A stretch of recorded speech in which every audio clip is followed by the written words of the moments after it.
Hi there. Hello, everyone. Welcome to Gogonyo. For today, we're going to talk about set theories.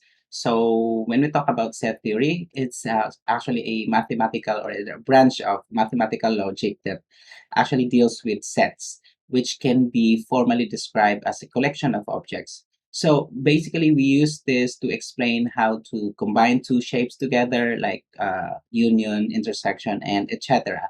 At a certain level, like in Java programming, most of the variables there are actually or basically a set or an object. And we use these concepts as we deal with many different data structures.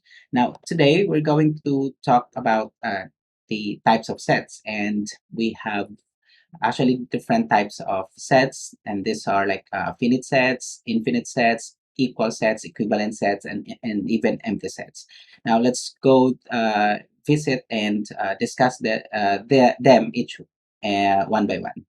All right. So what about when we talk about finite sets? So when we talk about finite sets, these are a set that contains definite number of elements, meaning to say there is probably there's a range of values, there's a beginning and there's an end. So an example of that is, let's say for an instance here, we have a set. So a set of which has elements x such that x, okay? So x such that x is an element of n, and where 70, where x are uh, any number between 50 and 70. So, meaning there's a range of values between 50 and 70 in our finite set. So, or in as an elements of that set. So, meaning to say there is a definite number of elements in that particular set. Okay.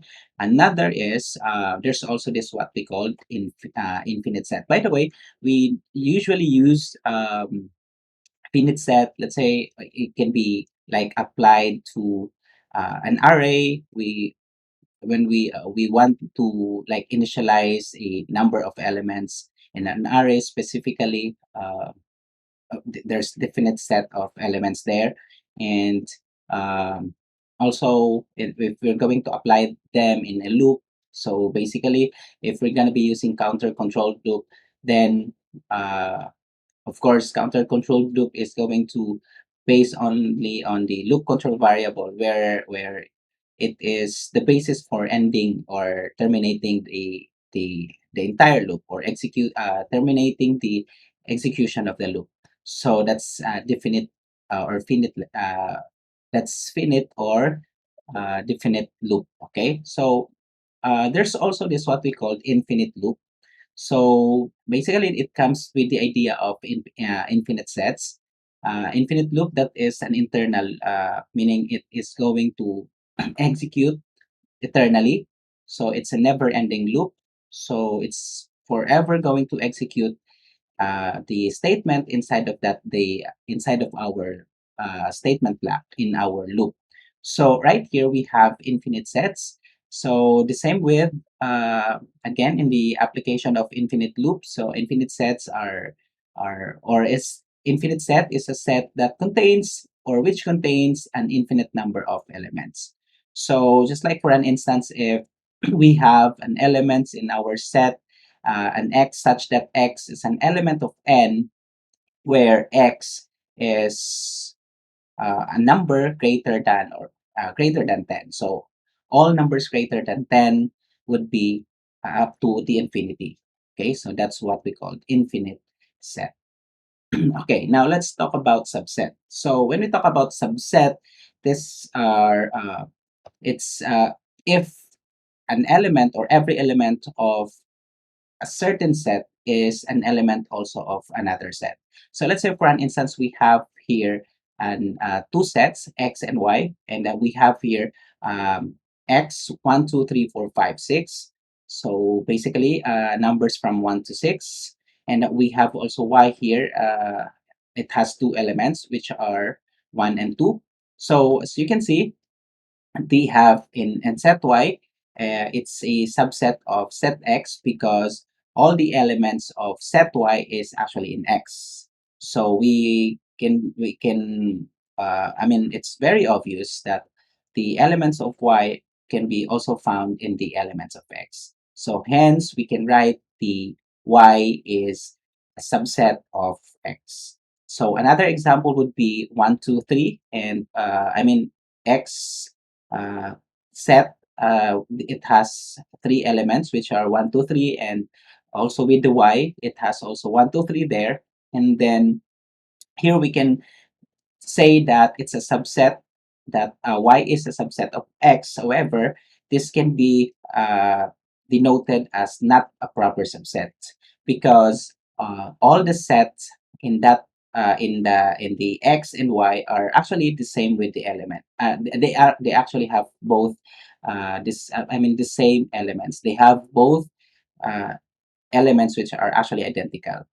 So particularly because they have what they have we have here 1, 2, 3 as the element of our X, and we have also the same elements as we see in X uh, in our Y.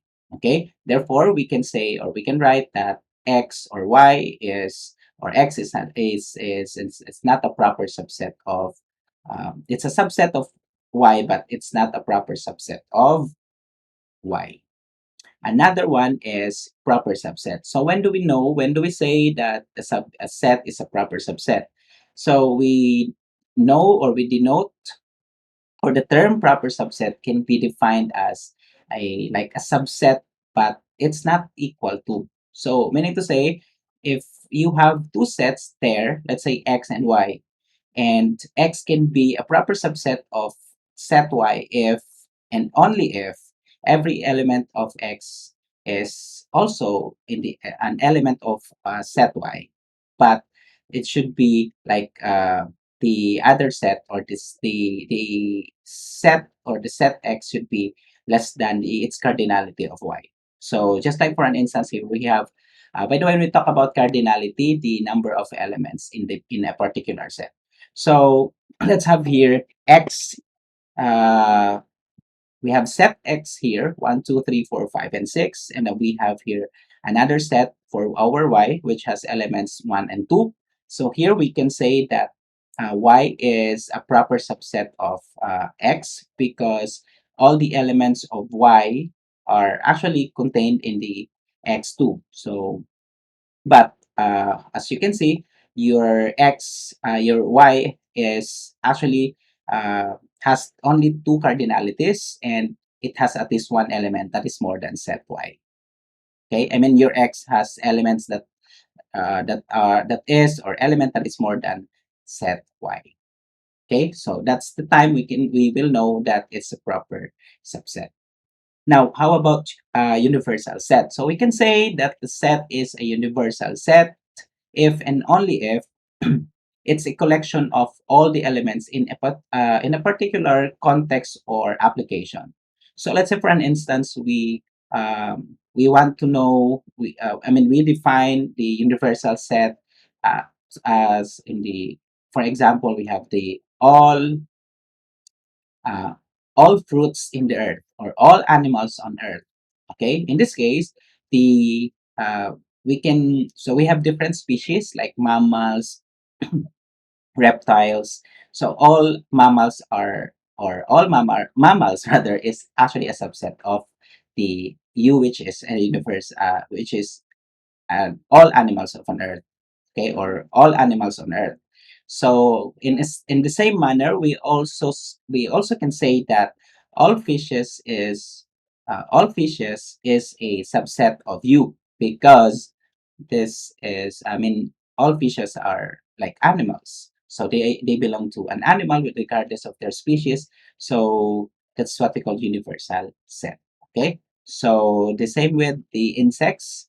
So it's a subset of U, or universal set, and so on. So all flowers, all vegetables, everything, as long as it's a collection of all elements in a particular application.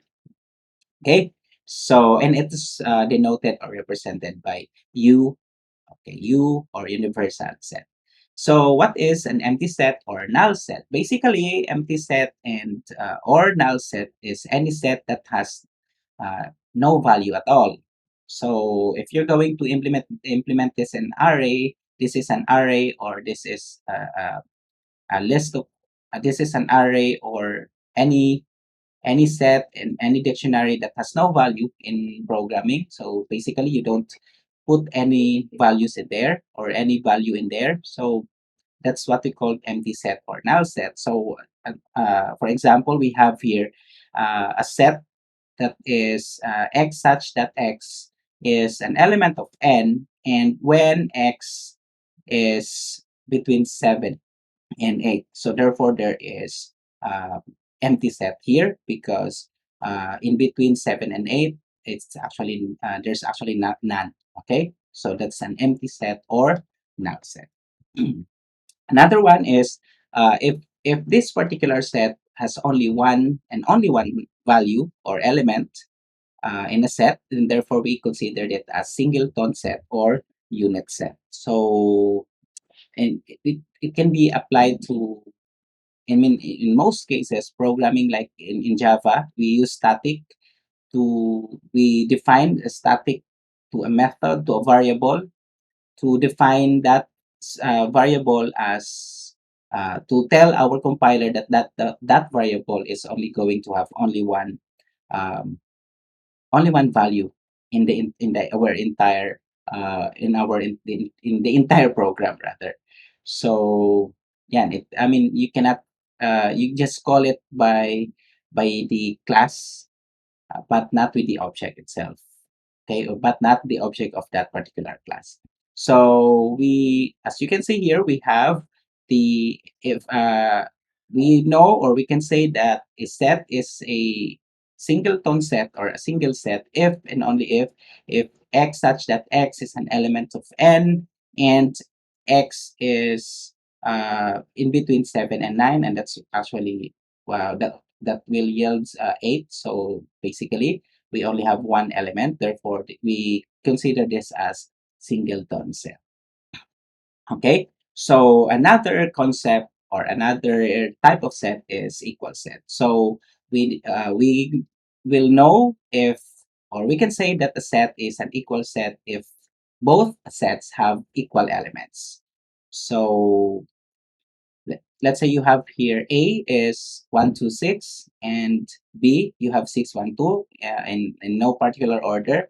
So since they all have the same number or elements and actually similar and identical, they, although in no particular order, so we can still consider this set as equal set. Okay, because the element of set A is an element of set B also. So, and every element of both sets are actually the same.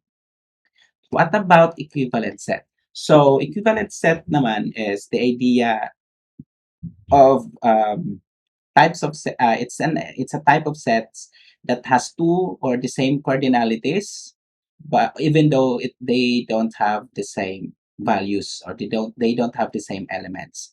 So just like for an instance here, from in our A, the elements of our A, or the elements of A here are 126, and we have B here, which are 16, 17, and 22. Although they have the same cardinalities, but they don't have the same elements. So therefore, this is just considered as equivalent set.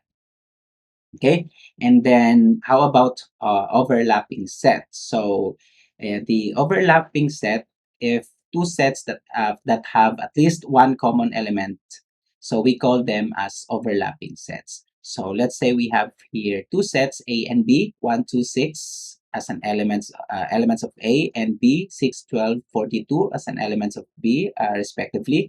So there is a common element here, which is 6. Therefore, we can say that these sets are overlapping sets, or A and B are overlapping sets. Okay, how about disjoint sets? So disjoint sets naman, if two sets are, if they don't have any uh, element that are actually common. So both of the sets doesn't have any elements common to them. So therefore, we can consider them as disjoint set. So basically, If you have if you have set A 1, 2, 6 and B 7, 9, 14, there is no there is no common element, even one, in the elements of our sets. Then therefore we call this, or we can consider this as disjoint sets. Okay, so I guess that would be all for the types of sets, and thank you guys for watching this video. Have a great day and bye bye.